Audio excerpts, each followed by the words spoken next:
There are, of course, efforts across the country from some Democrats to try to just plain old keep Donald Trump off the 2024 ballot.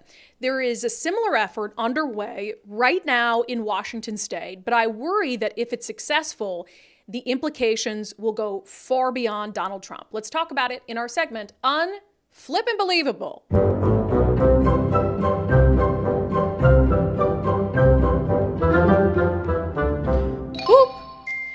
All right, so let's start with the bill itself, because I think that there's the bill and the language in the bill, and then there's a news story that talks to the bill's sponsor that to me speaks directly to her motivations. And when you combine the two of them, you understand how serious this is. So this is House Bill 2050. It is sponsored by Representative Christine Reeves. It reads thusly: no person shall be eligible for any state or federal office who, having previously taken an oath as a member of Congress or as an officer of the United States or as a member of any state legislature or an executive or judicial officer, to support the Constitution of the United States, shall have engaged in insurrection or rebellion against the same or given aid or comfort to the enemies thereof, unless Congress has voted by 2/3 of each house to remove this disability. It says this section shall be interpreted in conformity with the Section 3 of the 14th Amendment of the United States Constitution and with relevant court decisions interpreting that section. So that section of the 14th Amendment, remember, is what they used in Colorado, what they used in Maine, in making a decision to remove Trump from the 2024 primary ballot there.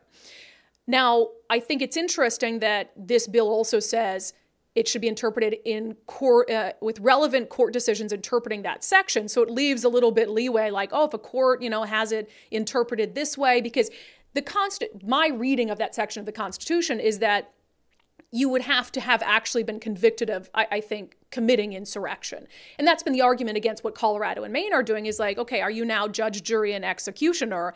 And even though Donald Trump has never been convicted of insurrection, you can just say, well, close enough, and remove him from the ballot. So if you get, according to this bill, some favorable rulings in court rulings, then you could say, well, this court has said that that would stand up. All right, but the bill goes further than that. Another section, Section 3 of this bill, House Bill 2050. The legislature may adopt a resolution by majority vote in each the House of Representatives and the Senate, requesting the Secretary of State to issue a determination regarding a candidate's eligibility for office. The resolution must clearly state the grounds on which the legislature believes the candidate is or may be ineligible, citing the relevant provision or provisions of law. The Secretary of State must, within 10 business days of the request, issue an order stating whether the candidate is disqualified from the office they are seeking.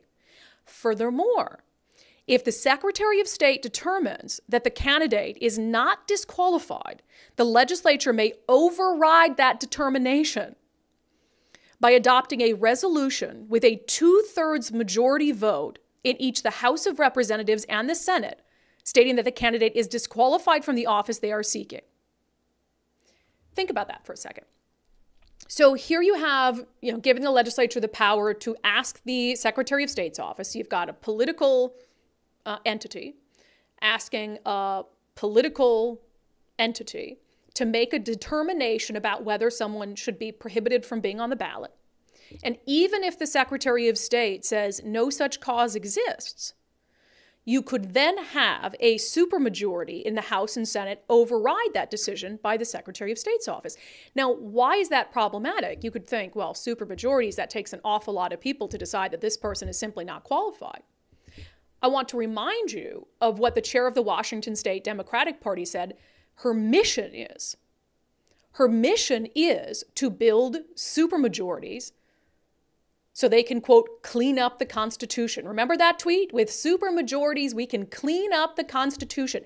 My goal for 2026.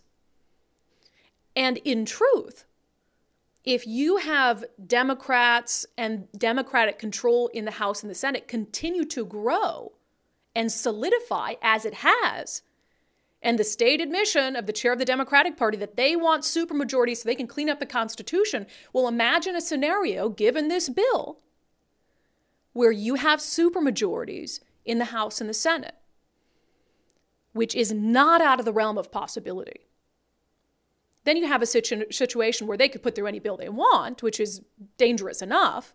And that's really what we're dealing with right now. But you also, based on this bill, have a situation where regardless of what the actual rules are around whether someone qualifies for office, they could seek to have them taken off the ballot and override the decision of a Secretary of State with a supermajority. If you think this sounds conspiratorial, I'm just giving you the data and the figures that would allow them to do that and their own stated intentions. Now, I mentioned Representative Christine Reeves, and actually this bill was pointed out to me by our friend Matt Markovich, who's over at Cairo Radio, and he published a story on it today, the headline at mynorthwest.com. New legislation could bar Trump from Washington primary ballot.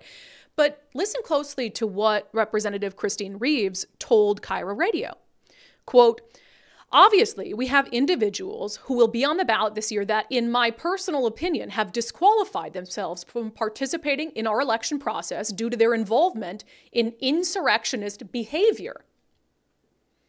The ultimate goal, she says, the ultimate goal is to ensure that not only Donald Trump, but anyone following him meets the requirements to be eligible to run for office. For too long, we've relied on the honor system when it comes to candidates on their eligibility. This is about ensuring that individuals genuinely meet those requirements, and that includes refraining from attempting to overthrow the government. So she is saying explicitly that in her personal opinion, there are people who are unqualified to be on the ballot, including Trump and anyone who follows him, and that if you have someone who's attempted to overthrow the government by their estimation, not by a court of law who's convicted them of it, but by the majority party's estimation, they will try to prevent the citizens of Washington state from being able to choose that person as a leader. Now, look, I don't like Donald Trump. I've never voted for Donald Trump. I, however, believe in the ability of Washingtonians and voters across this country to choose the person that they want to lead the country for themselves. Just because Donald Trump is on a ballot doesn't mean people are going to necessarily vote for him.